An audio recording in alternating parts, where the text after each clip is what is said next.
Graça e paz aos nossos amados e muito queridos irmãos.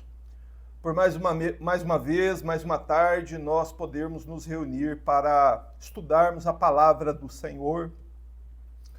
Aqueles irmãos que têm estudado conosco continuamente as Escrituras, sabem que nós estamos trazendo um ensino continuado, não é? Desde o Getsemane até a crucificação do Senhor Jesus. Nós estamos repassando todos os sofrimentos, todas as dores, todas as agonias que o nosso bendito Senhor teve que suportar por causa dos nossos pecados. E hoje, portanto, nós iremos falar a respeito da ida do Senhor Jesus do sinédrio judaico ao pretório de Pôncio Pilatos.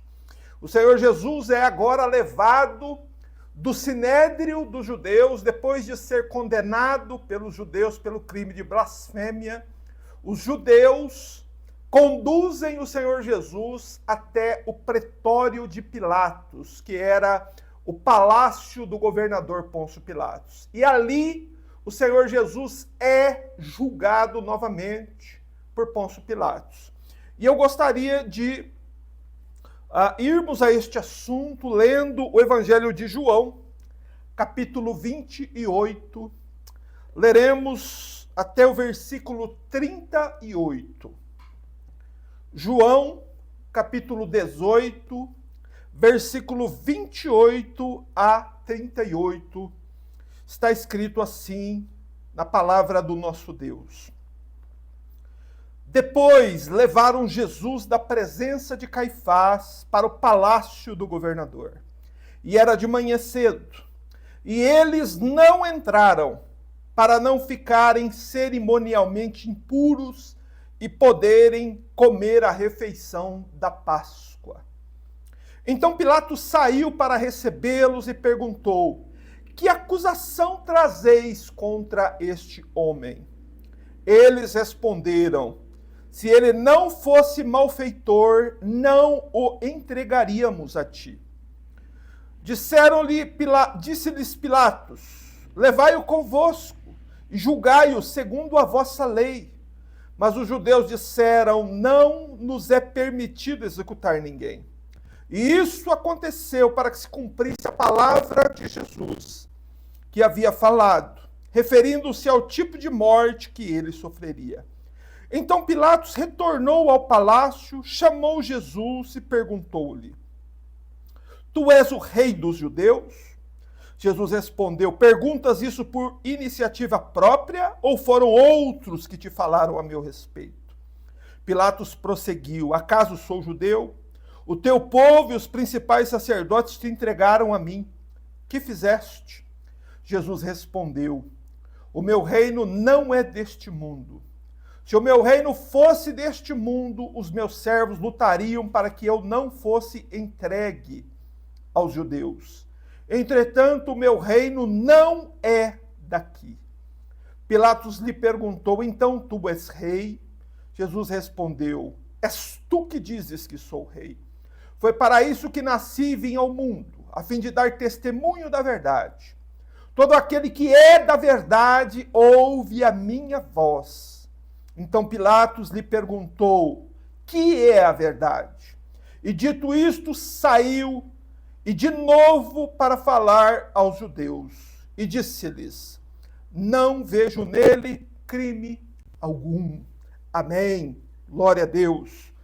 Meus irmãos, vamos manter nossas Bíblias abertas e vamos orar buscando a face do nosso Deus. Senhor, nosso Deus e nosso Pai, damos graças ao Senhor. A Ti erguemos as nossas vozes em adoração, em louvor, em gratidão ao Senhor. Pois, meu Deus, o Senhor criou o céu e a terra, nos deu a vida e tudo mais o que precisamos. Tem, Senhor, nos abençoado nesta jornada terrena, no curto período de tempo que temos sobre a terra. Senhor, e nos deste a graça de Deus, nos deste o Teu Espírito Santo, nos deste a Tua boa palavra para nos ensinar. E nós pedimos o Teu auxílio, Senhor, pois temos nos dedicado a conhecer as dores que teu Filho desceu do céu para suportar em nosso lugar. E pedimos o teu auxílio, meu Deus. Concede-nos tua graça, Senhor, para que possamos entender por quais razões o teu Filho enfrentou tantos julgamentos. O teu Filho foi tão severamente investigado por juízes iníquos, e que nós possamos, Senhor, aplicar todas estas coisas às nossas próprias vidas hoje. Que possamos ter, Senhor, grande interesse nestas coisas que estão escritas no Evangelho. Ó Senhor, rogamos-te também que perdoe nossas culpas, nossos pecados. Lembra-te, ó Deus, que somos pecadores, limpa-nos com o sangue do Cordeiro, concede-nos tua graça, Senhor, e nos abençoe assim, em nome do Senhor Jesus. Amém. Irmãos, nós vamos hoje cantar novamente o Salmo 2. Nós cantamos no último sábado. Porém, é um salmo que está bem dentro daquilo que nós temos estudado e é bom nós cantarmos pela segunda vez para fixarmos bem a melodia e compreendermos, porque nós estamos cantando as Escrituras. Os salmos dos versos 1 a 12. Salmo 2, versos 1 a 12, é o que nós vamos cantar agora.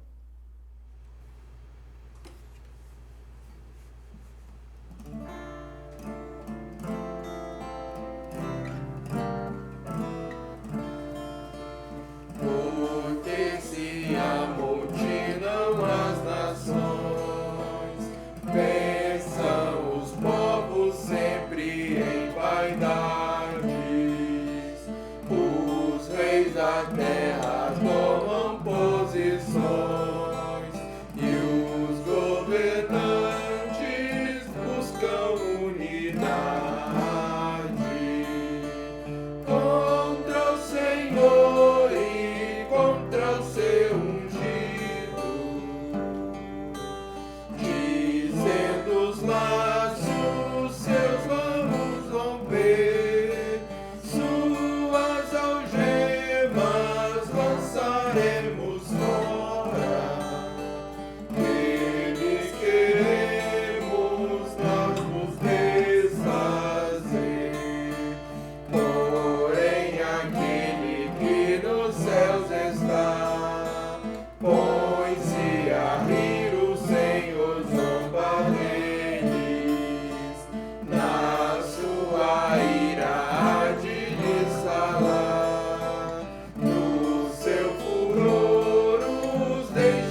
Aleluia.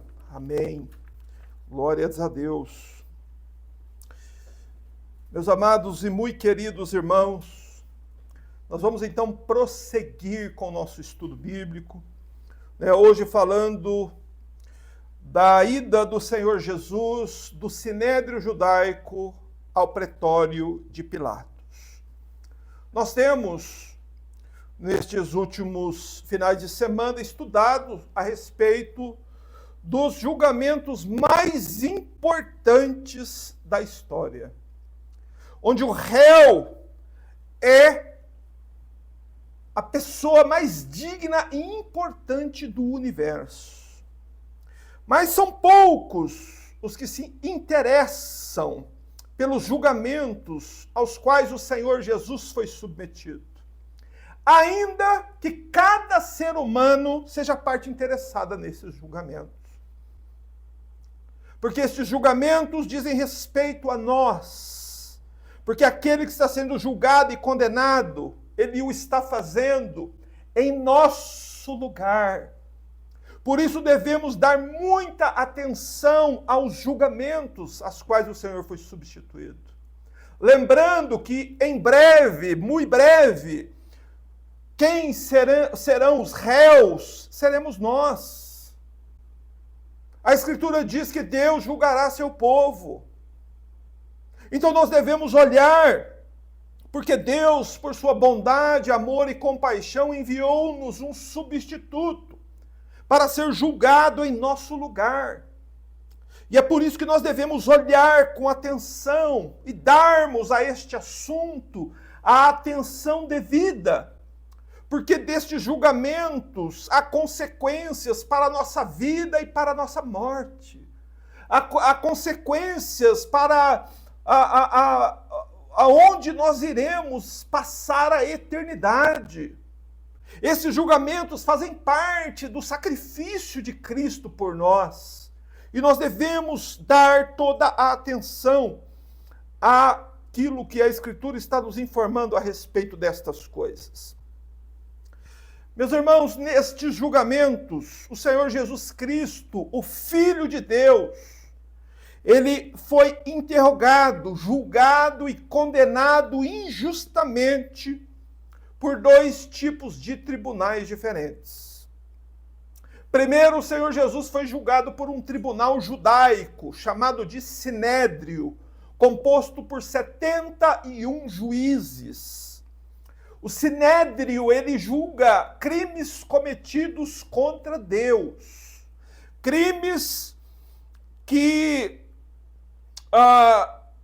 pessoas que transgrediram a Bíblia e que cometeram pecados. Então o Sinédrio, ele é um tribunal que tem esta abrangência, este foco, este objetivo.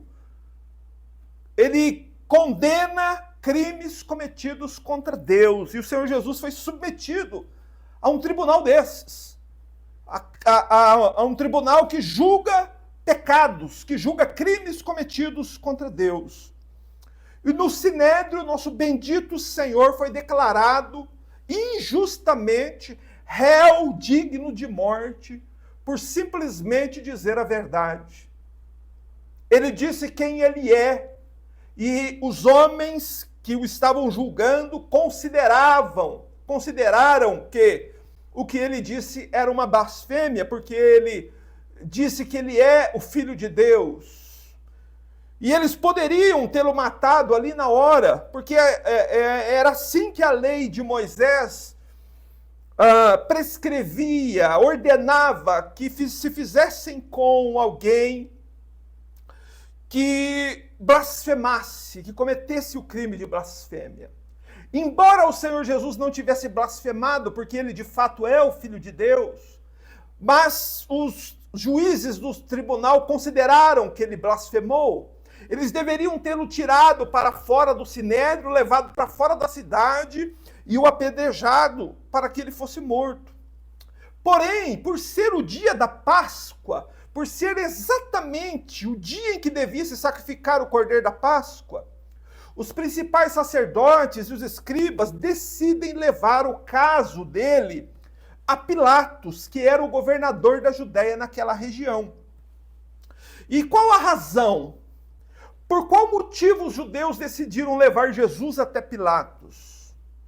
O motivo que João nos informa aí no verso 28 é para que eles não se tornassem cerimonialmente impuros e pudessem, mesmo depois de cometerem todo o mal que cometeram naquele dia, comer a refeição da Páscoa, como se eles fossem verdadeiros homens santos de Deus.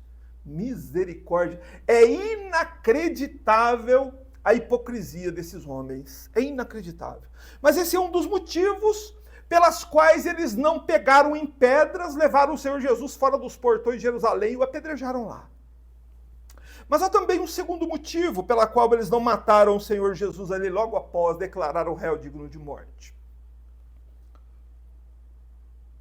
O segundo motivo é que eles não queriam levar a culpa pela morte dele. Então eles decidem levar Jesus para o tribunal de Pilatos. E o motivo é esse, para que Pilatos levasse a culpa pela morte do Senhor Jesus. Então vejam como eram esses judeus. Eles planejam sordidamente, malignamente, um plano de matar um inocente, executam esse plano, condenam o inocente e depois tentam transferir a culpa da morte desse inocente para uma terceira pessoa, que era Pilatos. Não é? Então nós vemos quão malignos eram esses homens, que planos maquiavélicos eles maquinavam em suas mentes e concordavam todos unidos para fazer isso. No entanto, nunca devemos nos esquecer que, apesar de todos estes planos orquestrados por homens iníquos, nós sabemos que tudo o que estava acontecendo ali, cada passo que esses homens davam, cada plano que eles traçavam e executavam, tudo o que eles estavam fazendo naquele dia dos dias era o plano de Deus. Eles estavam fazendo exatamente o que Deus queria que eles fizessem. Você quer ver que coisa interessante? Como tudo já estava previamente planejado por Deus? Nós podemos pegar rapidamente e só fazermos uma conexão aqui do julgamento com a Páscoa. Você se lembra que não foi coincidência o Senhor Jesus ter sido morto numa cruz no exato dia da Páscoa? Isso não foi uma coincidência. O Senhor Jesus ser morto não foi um dia antes, não foi um dia depois, não foi numa hora inapropriada, tudo foi feito de acordo com o plano de Deus, exatamente como prescrevia Êxodo 12, quando Deus instituiu a Páscoa. Todos nós, acredito que nos lembramos de Êxodo 12, quando Deus institui a Páscoa, Deus ordena ao povo judeu que uma vez por ano, cada família separasse um cordeiro sem defeito do rebanho e guardasse este cordeiro sem defeito separado dos demais cordeiros até o 14º dia, que era o dia do sacrifício. Então, quando chegava o dia da Páscoa, o dia de sacrificar o cordeiro, o que esse pai de família tinha que fazer? Pegar o cordeiro, levar até o sumo sacerdote, e o sumo sacerdote, então, ele iria fazer uma minuciosa inspeção no cordeiro para saber se esse cordeiro era realmente sem defeito. Depois dessa inspeção, se o sumo sacerdote constatasse, dissesse, não, esse cordeiro não tem defeito, então este cordeiro era levado para ser sacrificado. Meus amados, estes julgamentos, nas quais temos visto o Senhor Jesus sendo submetido a tantos interrogatórios e coisas assim, é o cumprimento daquela profecia lá da Páscoa. é o cordeiro sendo levado ao sumo sacerdote, aqui no caso a pessoa de Caifás, e sendo avaliado para ver se ele não tinha nenhum defeito. E foi exatamente o que aconteceu. O Senhor Jesus passou por um interrogatório na casa de Anás, não acharam nenhum defeito, nenhum pecado, nenhuma falha. Depois, lá na casa de Caifás à noite, procuraram inúmeras testemunhas contra Jesus e nenhuma puderam encontrar, porque Jesus, de fato, é o Cordeiro perfeito. E depois dali eles se reúnem de manhã no Sinédrio e também nenhuma culpa puderam encontrar nele, mas usaram um método para fazer com que o Senhor Jesus dissesse coisas com as quais eles poderiam usar aqui no tribunal de Pilatos. Mas o que nós precisamos guardar daqui para frente é o seguinte: esses julgamentos são o cordeiro sendo inspecionado antes do sacrifício. Por isso que eles acontecem antes dos cruéis espancamentos e da crucificação do Senhor Jesus em si.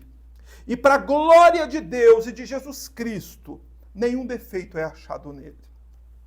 Por isso nós nunca devemos nos esquecer que quando nós olhamos para estas coisas que estão escritas na Bíblia a respeito do sacrifício do Senhor Jesus, que Jesus, ele suporta muitas injustiças, muitas violências, muitas injúrias e humilhações e calúnias, e tudo ele suporta calado. E por que razão? Porque ele é o Cordeiro de Deus, que está suportando tudo para que o plano de Deus para nos salvar seja concretizado. Louvado seja Deus. Tudo que ele está suportando, ele suporta tudo calado porque ele sabe. É o amor dele por nossas almas. Ele sabia que se ele desistisse, todos nós estaríamos perdidos. Mas nós temos segurança na nossa salvação. Por quê? Porque o nosso substituto, o nosso sumo sacerdote, o Cordeiro de Deus que tira o pecado do mundo, ele foi até o fim do sacrifício. Mas agora o Senhor Jesus passa por uma nova fase. No verso 28 é dito que o Senhor Jesus é trazido do sinédrio e conduzido ao pretório. Vamos ler novamente o versículo. É dito assim: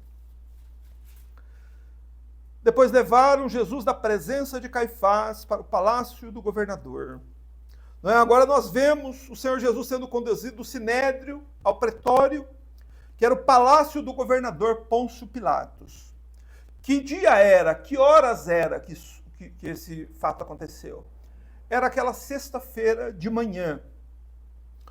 Agora nosso bendito mestre, ele é acusado, interrogado e julgado diante de um novo tribunal. Ele acabou de ser julgado pelo Sinédrio. Agora, Jesus será julgado por um tribunal, não um tribunal judeu, agora um tribunal romano. Agora, Jesus não será julgado por um tribunal que julga crimes cometidos contra Deus. Jesus será julgado em um tribunal criminal, como um malfeitor, como um bandido, como um ladrão, como um assaltante, como alguém assim.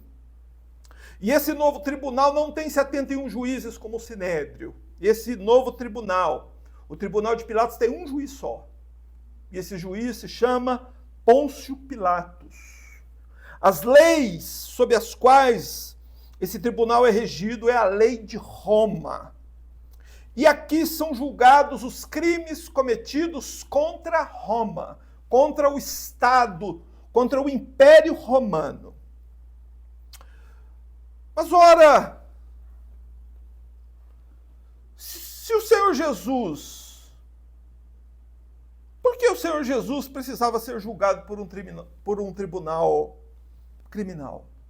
Ele já havia sido julgado por um outro tribunal. Agora nós vamos entender um outro aspecto do julgamento do Senhor Jesus. Agora ele vai ser julgado por um tribunal criminal. Mas por que há essa necessidade?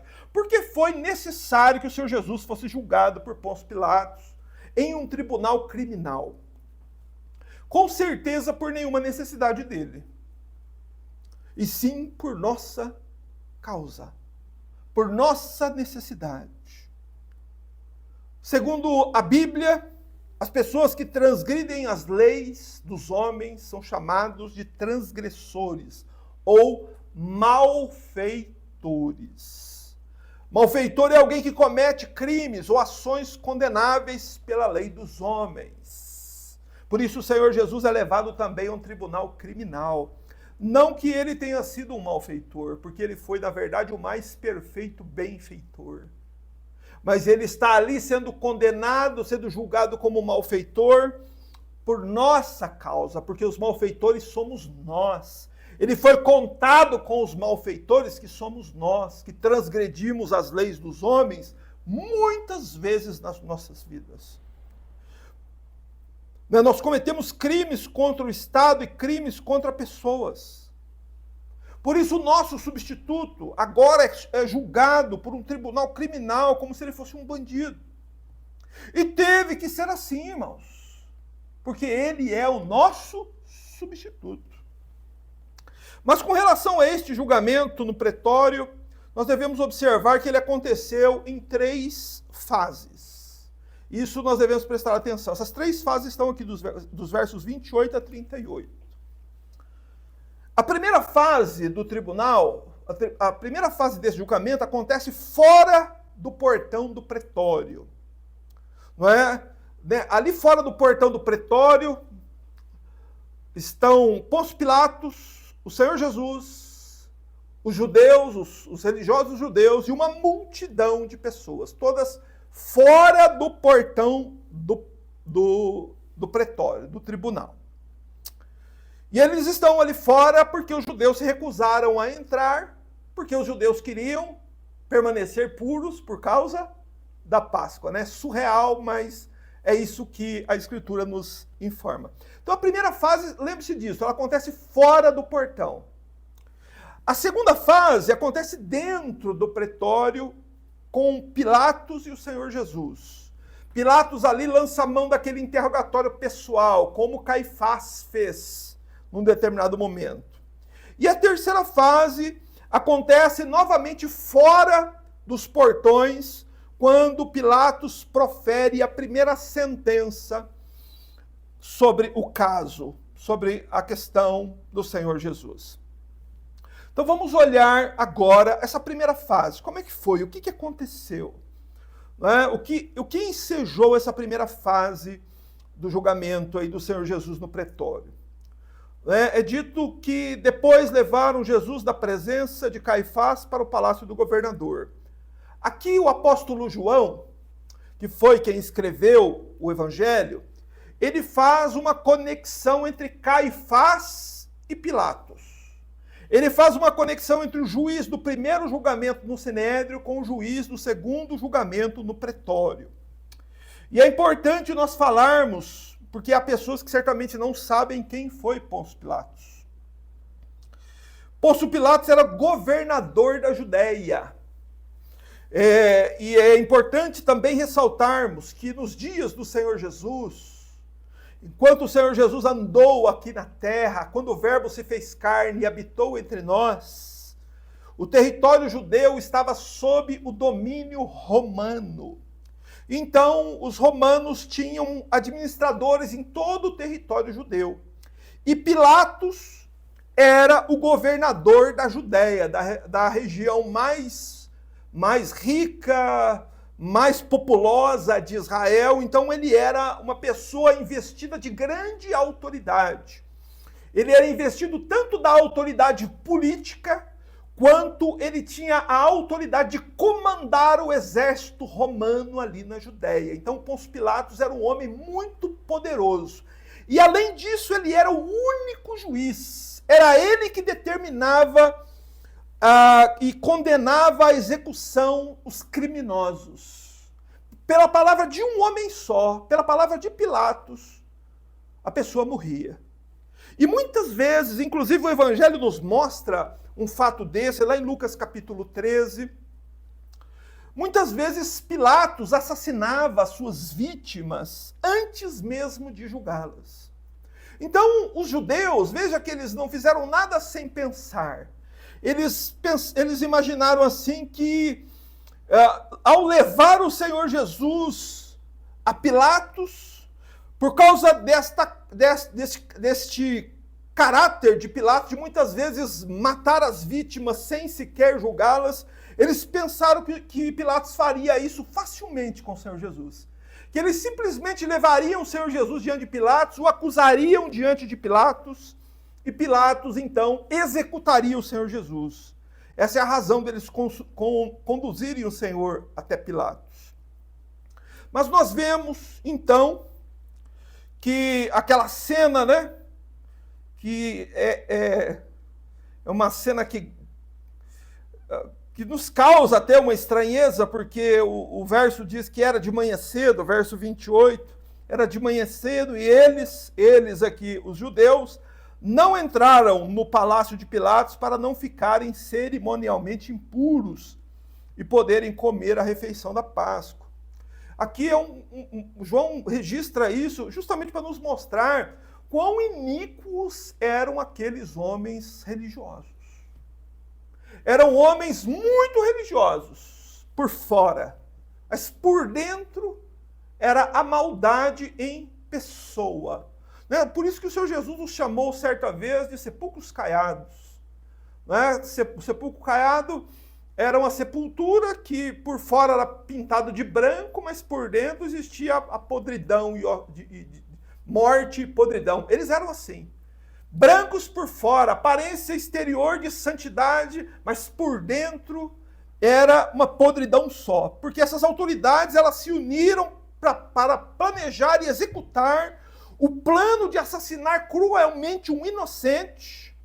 Esses homens subornaram testemunhas, desprezaram a lei de Deus, condenaram um inocente à pena de morte. E estes mesmos homens agora estavam pondo em prática um plano para transferir a culpa da morte de Jesus para Pilatos. E eles fizeram isso tudo de modo descarado, desavergonhado e escandaloso. Porém, de modo surreal, a Bíblia nos informa que eles não queriam entrar no palácio de Pilatos para não se tornarem impuros. E por quê? Porque o palácio de Pilatos, por ser um local romano, era um local gentil. Era como as embaixadas hoje são no mundo. Uma embaixada é considerada território de outro país. Então, por exemplo, a embaixada americana aqui no Brasil é considerada aqui no Brasil território americano. Então, quando alguém entra lá, ele está entrando num território americano, mesmo sendo esse território americano dentro do nosso Estado brasileiro. Da mesma forma, o governador, o pretório, que era o Palácio de Pilatos, era considerado pelos judeus como um lugar impuro, por ser um lugar onde habitavam pessoas gentias, por habitarem romanos. E por isso que eles não queriam entrar. Eles hesitaram em entrar, porque senão eles iam ficar contaminados e não iriam poder comer a Páscoa. E isso é para nos mostrar, irmãos, até que ponto uma religião pode ir, né? Mas vamos prosseguir ao verso 29, que nos mostra que Pilatos sai, devido à recusa deles de entrarem no palácio, mesmo sendo muito de manhã cedo. Pilatos deve ter sido acordado ali com um barulho no seu portão de uma multidão. Pilatos sai para recebê-los e perguntou: que acusação trazeis contra este homem?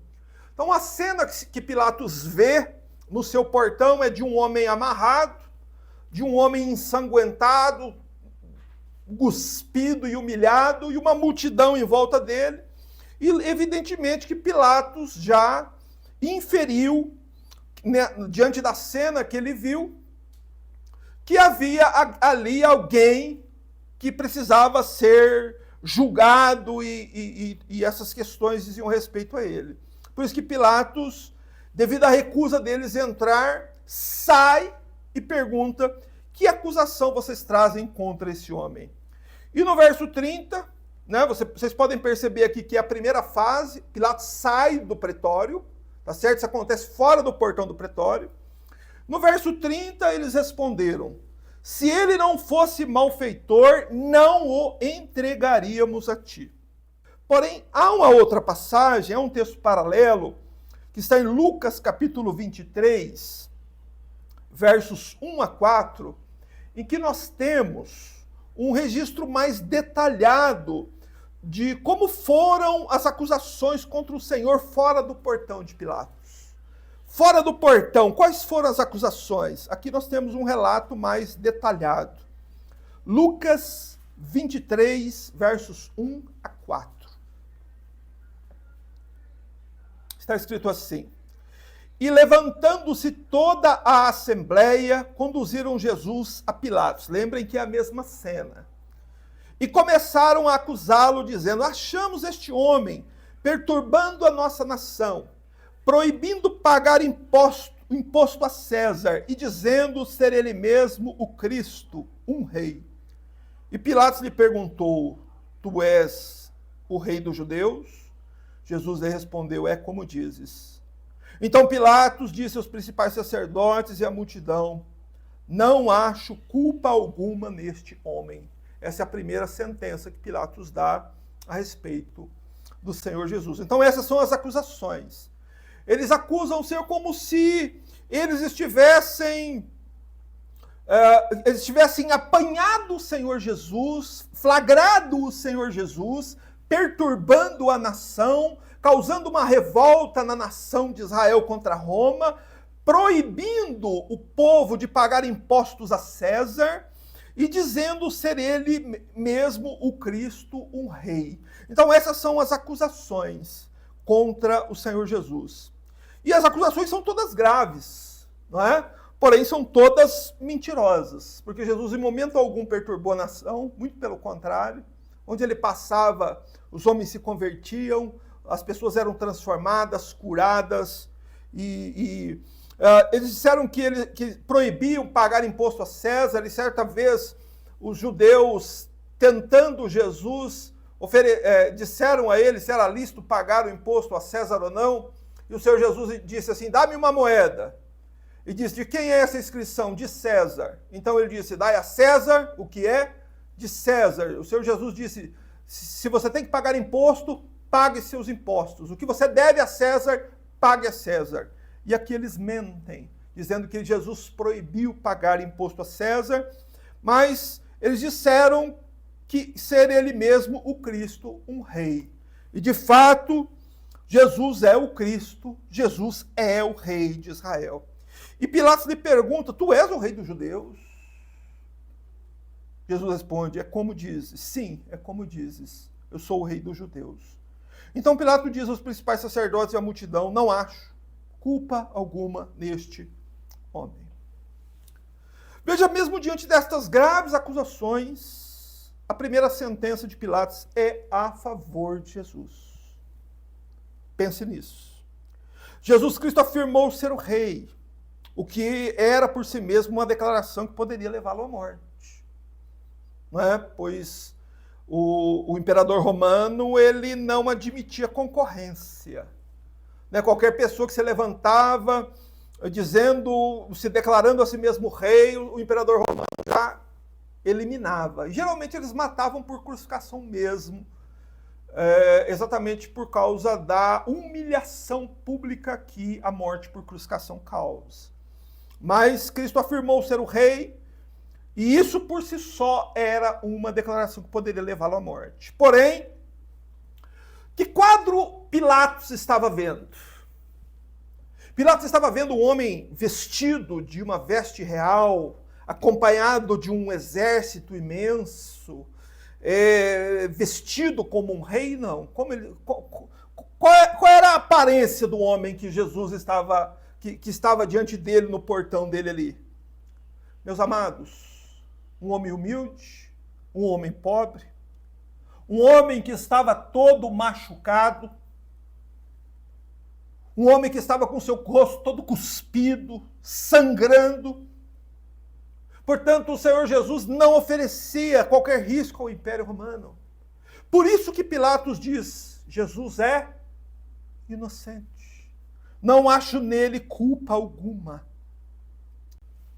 Mas então, diante da palavra dos religiosos, Pilatos ele percebe que havia uma artimanha dos judeus ali, que os judeus estavam mal intencionados em levar o Senhor Jesus até ele. E esse momento que Pilatos percebe isso está aí no verso 31. Ó. Preste atenção. Disse-lhes Pilatos: levai-o convosco e julgai-o segundo a vossa lei. Mas os judeus disseram: não nos é permitido executar ninguém. Sabe o que Pilatos percebeu? Pilatos percebeu que os judeus queriam matar Jesus e que estavam tentando usá-lo para cumprir os seus propósitos. Por isso Pilatos aqui pela primeira vez, olha, preste atenção, escuta. Pilatos aqui ele tenta se esquivar da sua responsabilidade. Pilatos ele tenta se manter neutro agora.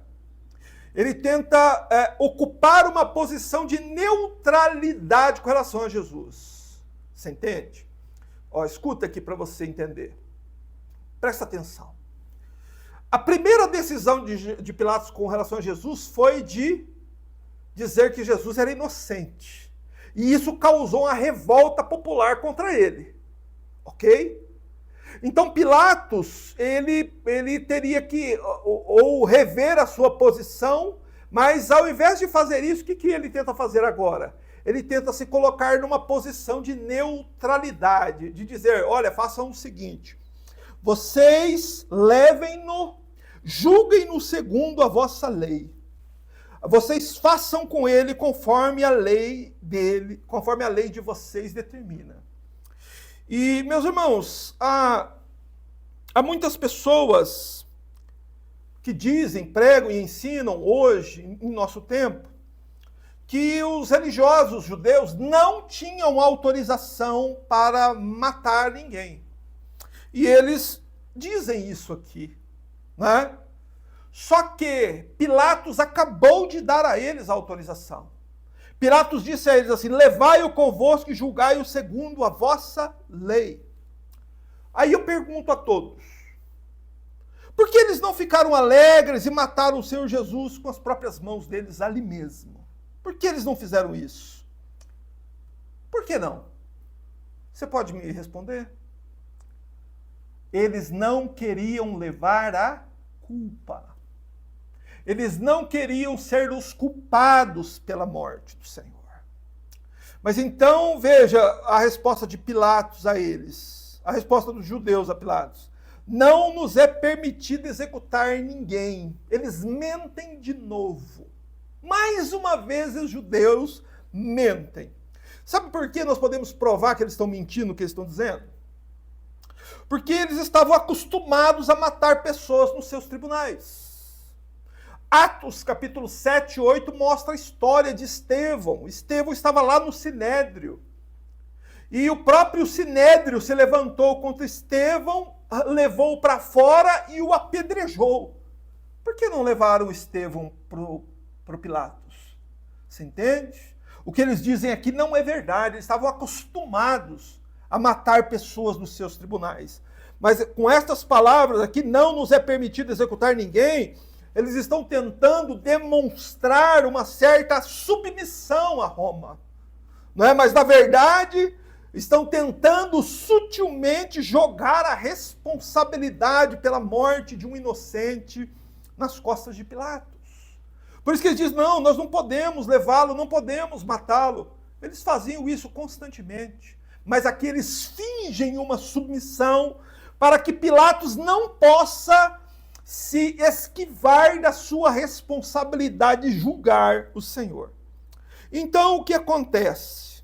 Nós vemos que o evangelista João nos aponta, nos diz, que tudo o que aconteceu até aqui está dentro do plano de Deus. Veja aí o verso 32. E isso aconteceu, tudo isso, levaram Jesus a Caifás, de Caifás ao pretório, os judeus não queriam participar, entrar, tal. Todos esses detalhes que nós vemos até aqui, tudo isso aconteceu para quê? Para que se cumprisse a palavra que Jesus havia falado, referindo-se ao tipo de morte que ele deveria sofrer.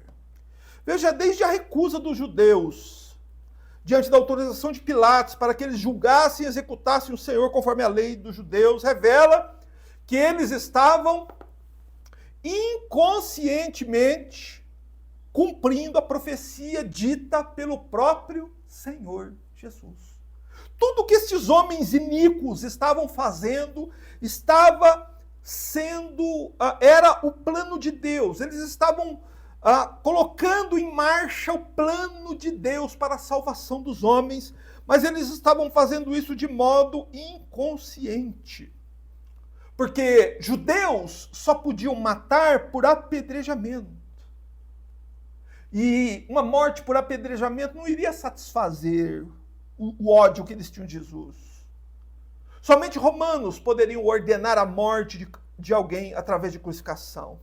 E nós vemos que em tudo o que está acontecendo, toda a narrativa de João aqui nos mostra isso, que entrelaçado entre o sórdido plano dos judeus, as tentativas de Pilatos de se esquivar das suas responsabilidades, e tudo voltando para as mãos de Pilatos de novo, e forçando Pilatos a retomar o julgamento e realmente rever a sua sentença. Tudo isso está dentro do plano de Deus para a salvação das nossas almas. Louvado seja Deus. Por isso nós vemos aí que no verso 33, me acompanhe, por favor, diz assim: então Pilatos retornou ao palácio. Agora é a segunda fase, ok? Pilatos agora retorna ao palácio e Pilatos chama só o Senhor Jesus. E quando Pilatos entra, Pilatos pergunta: tu és o rei dos judeus? Não é? Ao que tudo indica, quando Pilatos pergunta: tu és o rei dos judeus, Pilatos está sendo provavelmente irônico. Pilatos está querendo dizer o contrário. Pilatos está agindo com ironia diante do Senhor, porque o Senhor Jesus estava ali amarrado, o Senhor estava ali com o rosto todo cuspido, o Senhor estava ali com o seu rosto todo marcado de tapas e socos, e sangue, e nariz, e todo machucado. Então Pilatos pergunta: tu és o rei dos judeus? Pilatos não estava ali vendo alguém que aspirava a ser um rei, ou alguém que representava qualquer ameaça ao império. Mas ele pergunta ao Senhor: tu és o rei dos judeus? E notemos as respostas que o Senhor dá. O Senhor dá a resposta no verso 34. Jesus respondeu: perguntas isso por iniciativa própria ou foram outros que te falaram a meu respeito? Jesus faz uma pergunta a Pilatos. Jesus aqui, preste atenção, escuta. Jesus está se dirigindo à consciência de Pilatos, para que ele faça um julgamento justo e não seja influenciado pelas mentiras dos judeus que ficaram do portão lá de fora. Por isso ele pergunta: o que você está me perguntando é por iniciativa própria ou você está sendo influenciado por aquilo que eles falaram? O Senhor Jesus aqui, com grande coragem, está advertindo Pilatos para que ele faça um julgamento justo. E então Pilatos revela a sua personalidade. A gente às vezes olha e pensa que Pilatos era uma pessoa tranquila, calma, boazinha, mas Pilatos era uma pessoa terrível. Verso 35, Pilatos então revela a sua personalidade. Veja como ele era.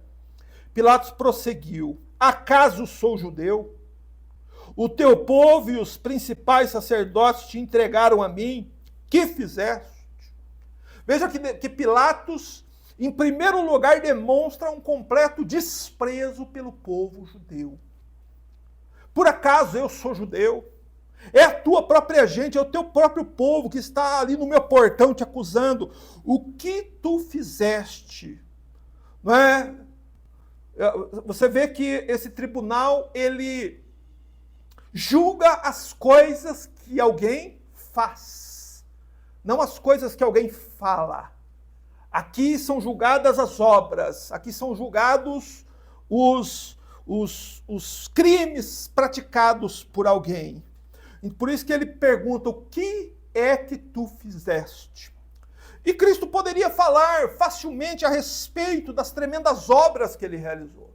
Jesus poderia ter falado de quantas pessoas ele perdoou, de quantos ele salvou, de quantos ele alimentou, quantos milhares de pessoas vieram a eles e foram curadas. Mas nada a respeito das tremendas obras do Senhor Jesus ele fala, né?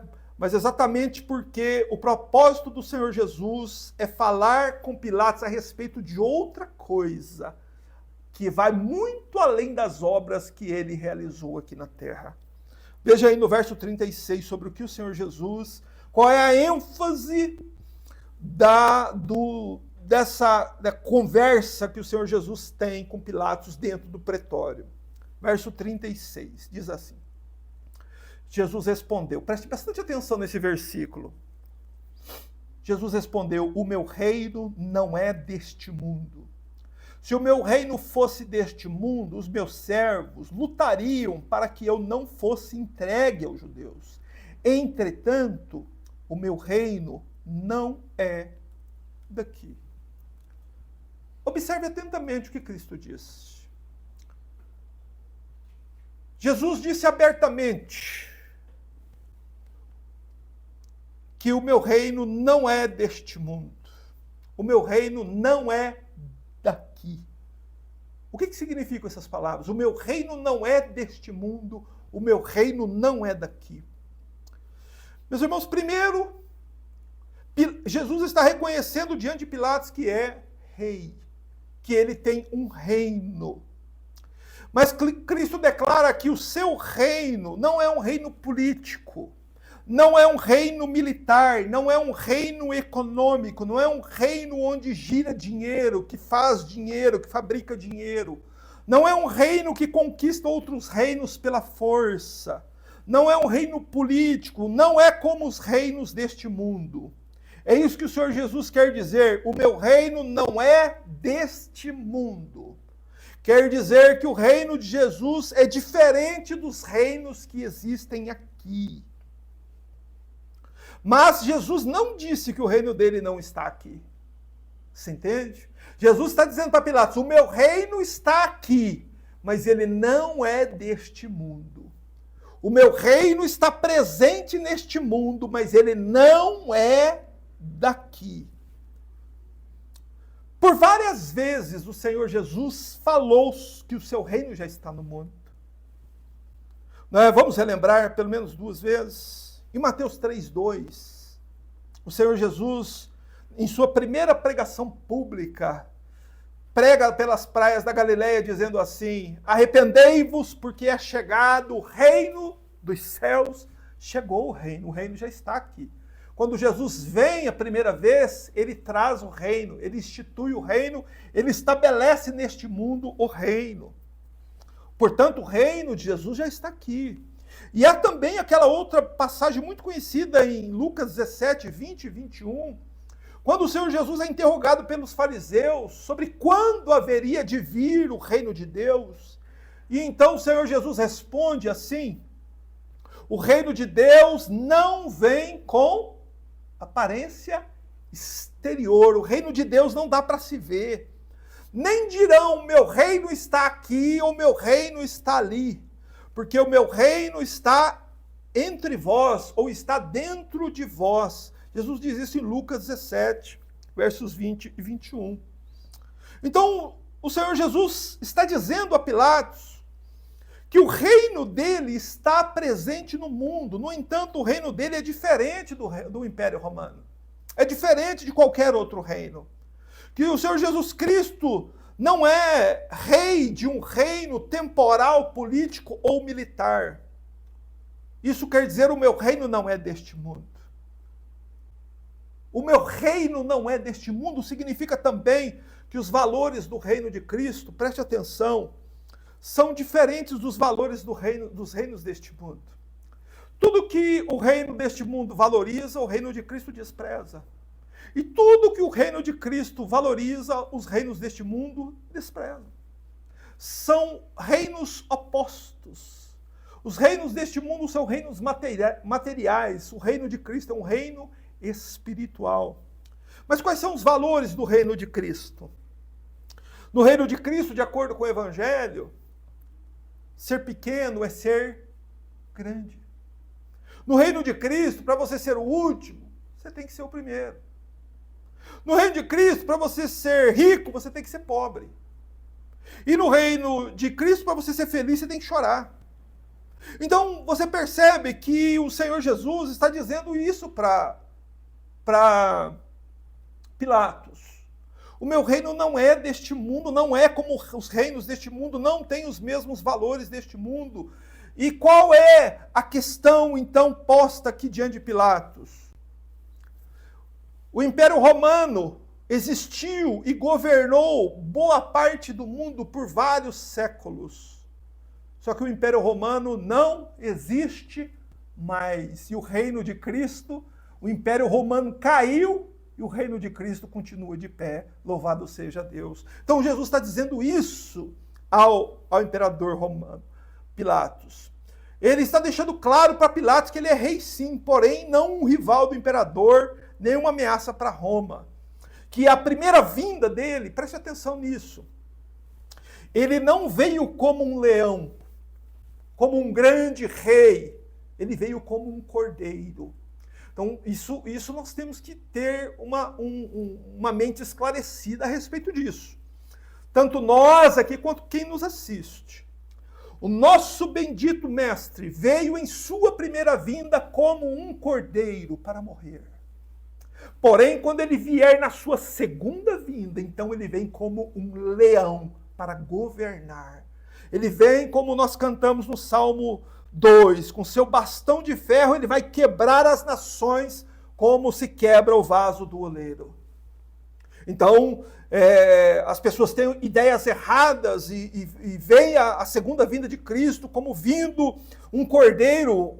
Não, vai voltar um leão. O Senhor Jesus, com todo o seu poder, toda a sua glória, toda a sua majestade.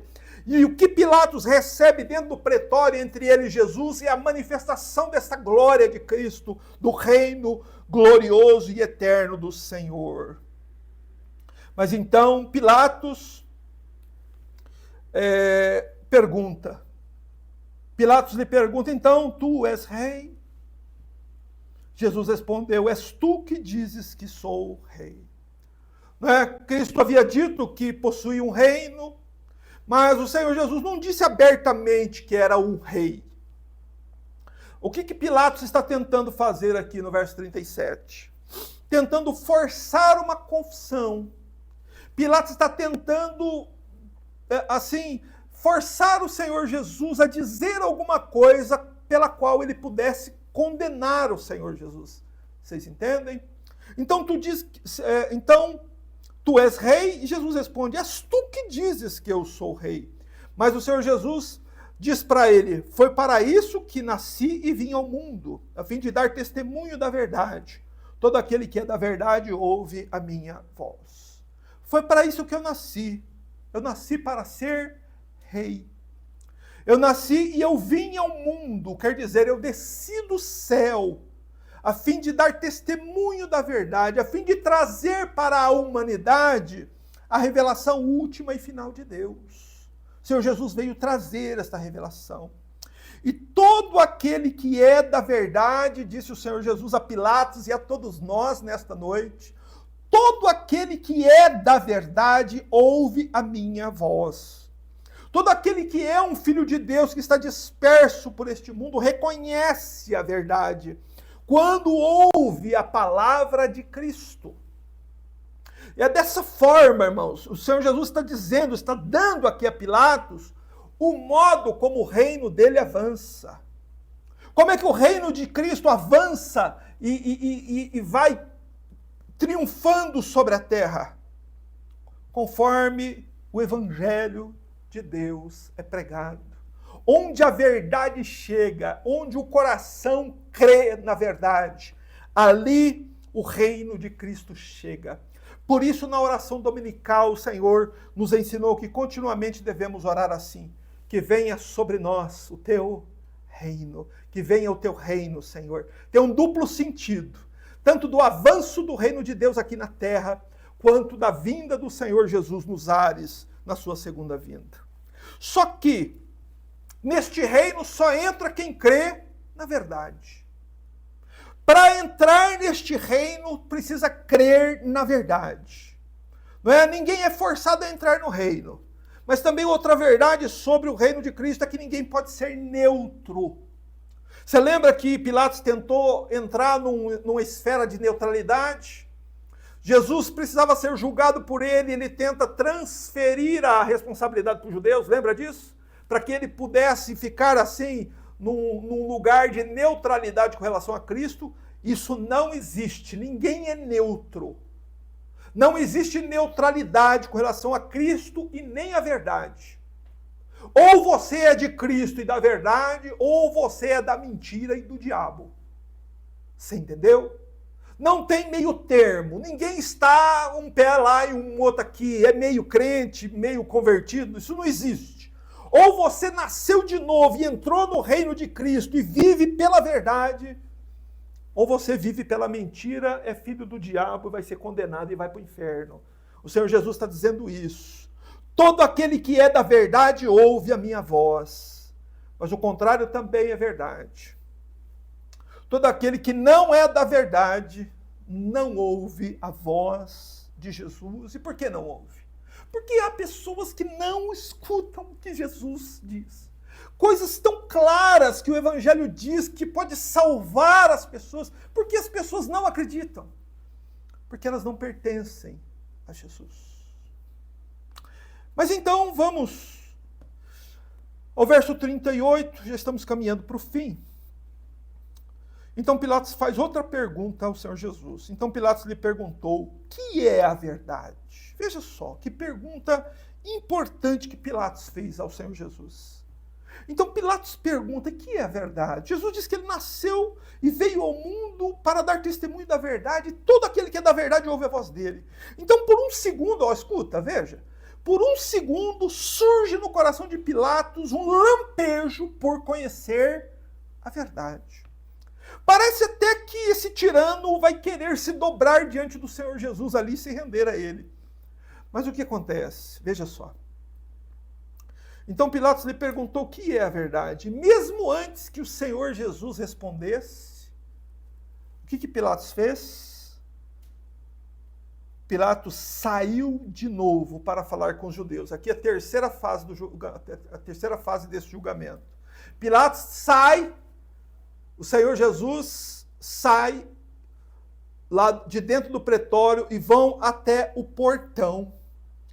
E ali o Pilatos, depois de interrogar o Senhor Jesus, ele toma a sua segunda decisão, no verso 38. Então Pilatos perguntou o que é a verdade, e dito isto, saiu de novo para falar aos judeus, e disse-lhes, qual foi a sentença? Não vejo nele crime algum. Veja, Pilatos, depois de ter sido impactado com a glória do reino de Cristo, e por um instante desejar conhecer a verdade, ele sai e diante da multidão inimiga de Cristo, ele percebe que iria lhe custar muito caro manter a sua decisão de inocentar o Senhor Jesus, digamos assim. De dizer que o Senhor Jesus, de sustentar a verdade de que não há crime algum no Senhor Jesus. Ele percebe que ia custar caro demais para ele fazer isso. Por isso ele se levanta, sai do pretório, vai ao portão e diante da multidão que aguardava ansiosamente a sentença, ele profere a sentença, não vejo nele crime algum. Essa decisão foi muito corajosa, né? Ir diante de uma multidão inimiga e dizer assim, não acho crime algum, ele é inocente. Mas quando nós olhamos um texto paralelo, lá em Lucas 23:5, nós percebemos que não foi muito fácil para Pilatos dizer isso não. Veja, Lucas 23:5, por favor, é a continuação, um texto paralelo. Lucas nos dá as continuações aqui de João. Lucas 23:5 diz assim. Logo depois, no verso 4, é quando quando Pilatos diz: não acho culpa alguma neste homem. Eles, porém, insistiram ainda mais. Ele coloca alvoroço entre o povo e ensina em toda a Judéia, vindo desde a Galileia até aqui. Ao ouvir isso, Pilatos perguntou se o homem era da Galileia. E quando soube que era dado jurisdição de Herodes, enviou a ele, que também estava em Jerusalém naqueles dias. Veja, volta aqui para Mateus 23. Para João 18. Veja só. Quando Pilatos diz que não viu crime nenhum no Senhor Jesus, o povo ficou furioso contra ele. Mas então Pilatos viu mais uma oportunidade de se esquivar da decisão que ele precisava tomar. Como que ele faria isso? Ele ouviu que Jesus era da Galileia. E ele falou: opa, é Páscoa. O rei Herodes, que é o rei da Galileia, vai estar em Jerusalém por causa da festa da Páscoa, então vou fazer o seguinte: eu vou agora transferir a culpa para Herodes. Eu vou enviar Jesus para ser julgado por Herodes, que o ministério dele começou lá na Galileia, então, mais uma vez, eu me esquivo de ter que tomar essa decisão. Veja o que nós temos visto aqui, irmãos. Que um homem, mesmo sendo ele muito poderoso como Pilatos, diante de uma pressão pessoal, por causa de uma decisão favorável, diante de Jesus, essa pessoa é colocada diante de um dilema, é colocada diante de uma decisão muito difícil. Se ele manter sua decisão sobre Jesus, ele vai sofrer. Ele poderia sofrer uma rebelião contra ele, os sacerdotes iriam acusá-lo, tanto que em outra passagem os sacerdotes pressionam Pilatos, dizendo assim: se você não condenar ele, nós vamos acusar você de ser inimigo de César. Não é? Pilatos poderia perder seu cargo, perder sua riqueza, perder sua vida, por manter sua decisão por Jesus. Mas se ele rever a sua decisão e condenar Jesus, ele vai agradar o povo, ele vai agradar os sacerdotes, ele vai manter seu cargo, vai manter sua riqueza, seu governo será mantido, suas vidas e bens serão preservados. Porém, o que é que está em jogo aqui? O que está em jogo para Pilatos é o que está em jogo para toda a humanidade. Assim como Pilatos, eu e você precisamos escolher o bem-estar aqui e agora ou o nosso bem-estar eterno. Precisamos escolher entre o presente século ou o século vindouro. Você está me entendendo? Ninguém, nem Pilatos, nem ninguém permanece neutro. Você não é neutro. Ou você está com Cristo, ou você está contra Cristo. Ou você está ao lado de Cristo, você está contra ele. Ninguém é neutro. Ninguém é neutro. Não é? Mas aqui Pilatos ouve que Jesus era da Galileia, envia Jesus para Herodes, tentando se mais uma vez escapar de ter que tomar essa decisão. Né? E aqui nós devemos parar e refletir um instante e pensar sobre a questão do dilema que Pilatos foi submetido. Vocês veem aqui que todos tentam transferir a culpa pela morte de Jesus. Vocês estão percebendo isso? Os judeus não querem assumir, Pilatos não quer assumir, Herodes não quer, ninguém quer assumir. Por fim, Pilatos lava as mãos e ninguém quer assumir a responsabilidade pela morte do Senhor Jesus. Porém, meus irmãos, uma pessoa salva, uma pessoa verdadeiramente remida com sangue, uma pessoa que verdadeiramente foi salva e entrou no reino glorioso de Cristo aqui, e vai entrar no reino glorioso quando Cristo se manifestar também. É uma pessoa que assume e diz: eu sou o culpado pela morte do Senhor. Foram os meus pecados que levaram o Senhor para aqueles julgamentos. Foram os meus crimes que levaram o Senhor Jesus a sofrer tanto nas mãos dos judeus e dos romanos. Foram meus pecados diante de Deus. Foram meus pecados diante do Estado. Foram as vezes que eu quebrei as leis dos homens. Eu sou o culpado. Jesus é o inocente. Mas ele me substituiu e eu creio nisso, pois eu sei que eu vou passar por um tribunal logo em breve. Porém, a justiça perfeita deste réu inocente que foi considerado culpado, a justiça perfeita dele estará sobre mim, porque os meus pecados foram lançados sobre ele, lá no madeiro. E por isso, meus irmãos, nós devemos tomar uma decisão. A decisão é de estar com Cristo ou sem Cristo. Só que se você fizer a escolha de estar com Cristo, o mundo todo vai estar contra você. Se você tomar uma decisão em desfavor de Cristo, o mundo todo estará com você. Você terá muitos amigos. Você terá muitos prazeres, muitas festas para ir, muitos churrascos com os amigos. Você vai ser convidado para ir em muitos lugares, participar de viagens. Você vai ter muitas oportunidades que o mundo te dará por ser inimigo de Cristo.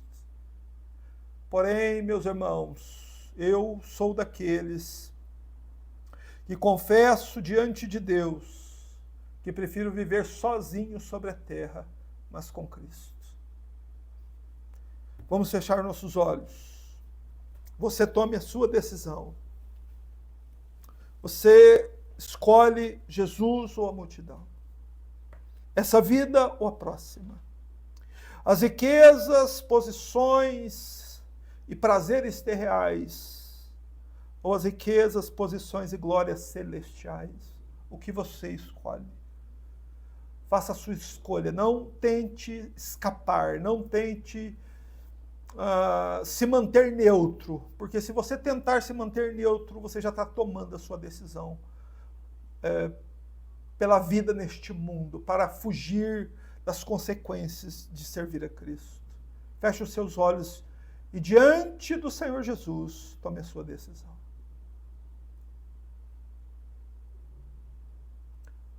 Senhor, graças nós te damos, pois tu és o Cordeiro perfeito, que foi sacrificado para que nós pudéssemos sair livres, Senhor. Nós somos os malfeitores, nós somos imperfeitos, injustos. Nós somos, Senhor, da planta do pé ao alto da cabeça, cheios de pecados.